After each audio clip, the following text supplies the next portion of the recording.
So should we do a nice little summary first? You play a barrister married to a professor who, while on holiday, befriend a Russian kingpin, and that sorts a whole load of trouble? Yes, it does. It sets us on this adventure that Gail, my character, really doesn't want to go on. It's something that Perry wants to do, but she really is very reluctant about it. But ultimately, they go on the journey. It's a roller coaster of fun, and they both learn something amazing about themselves afterwards. Now, Damian, you play the MI6 agent who has to sort out a lot of this story mess. Now, this film is great in that it has something for ballet fans, because there's Carlos Acosta, there's Arsenal fans to get the Emirates in. What do you think it's got for fans of a good old thriller? Well, I think it's not a whodunit, it's a will they do it. There are twists along the way, but the premise is laid out quite early on in the film. And then it's a question of the twists and turns in the Machiavellian world of British politics as it meets the Russian mafia, essentially.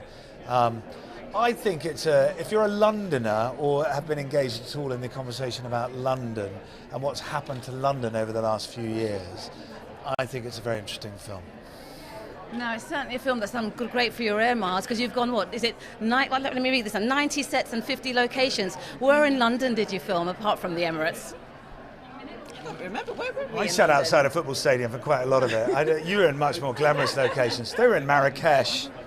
I think I got to Paris.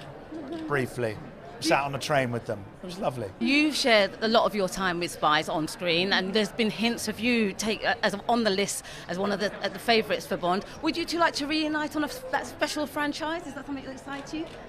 Well, it's unfair to ask her. I would.